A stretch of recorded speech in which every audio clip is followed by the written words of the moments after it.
Companion characters are some of the most powerful storytelling tools that a storyteller at BioWare can use, and that's mainly because they can evoke emotion in a player like no other character in the game. They're helping you in your adventures, they're helping you in combat, they have opinions on story. You really build a rapport with them, and because you build that up, when they get hurt or something happens to them, you really care. Companions in the Old Republic, much like in every BioWare game, are a key part of the experience. When we first started figuring out the companions for the different classes, step one was the basics. Things we knew we needed to have in there somewhere. Things that were going to touch on sort of the cornerstones of Star Wars. So we knew we wanted some droids, you wanted some big aliens, you wanted sort of the lovable people, you wanted the romantic groups. We've crafted this game around the idea of you and your sidekick, just like Han Solo has Chewie, Luke has R2. Companions aren't just pets, so to speak. They're much, much more. They're more powerful for once. They level up alongside you. They have their own skills, abilities that they unlock over time. They use them rather intelligently. We spent a lot of time on the characters working with the writers, especially on the ones that were the love interests. Was always the thing, is we'd come up with a character and we'd want to give that face a certain character, right? So you give them kind of a bent nose or a big scar across their face, and the writers are like, yeah, I'm supposed to be romancing this guy, and you just disfigured him. So we'd have to go back to the drawing board. Fantastic. Glad you could open up.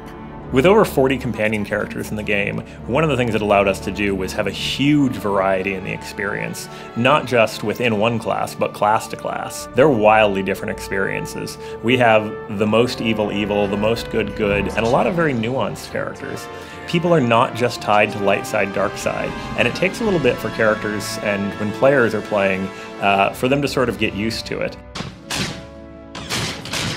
What we ended up with is making sure that every class gets access to the 5 roles of companions that we have in the game, but not necessarily in the same order, because that is dictated by the story. What we did there is try to make sure that you got the role that is most useful to you at the earliest point in time.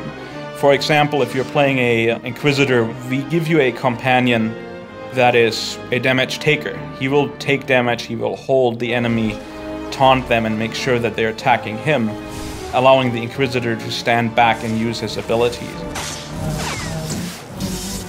Customizing your companion is important, much more important than it was in a BioWare or single-player game, because you're in this world with thousands of other players, and they also have companion characters, and we want to make sure that we differentiate those companion characters. We have appearance kits that you can actually change the entire appearance of your companion character. You have, when you get Vet, as a Sith warrior, she's a blue-skinned Twi'lek, but you can actually change her skin color and her facial features and make her look different. When you first get a companion character, you're going to know them as you knew them through the plot. So that's a lot different than knowing them personally. We have differences. The way that comes out in our game is through the affection system. So both by buying gifts or by saying things that they like in conversation, you gain affection points with them. This opens up new conversations, new quests, and sometimes some pretty radical departures from what you might expect.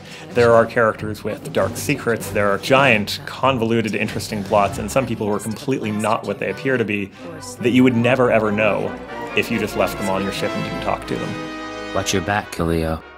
I'll watch yours. You can watch mine. One feature that we have that I haven't seen in any other MMO is the ability to actually customize the behavior of your companion. In our game, you can actually go in and you can tell the companion which abilities you want them to use and which ones you don't. They're a real member of your party, and they have a full selection of abilities. And in addition to that, they're actually able to do things such as do your crafting. We have crew skills, which allows a companion character to actually craft for you. They'll build with crafting materials the crafted items you want them to build. It's like you're the taskmaster, well, especially if you're a Sith, and you're getting them to make the stuff you want them to make.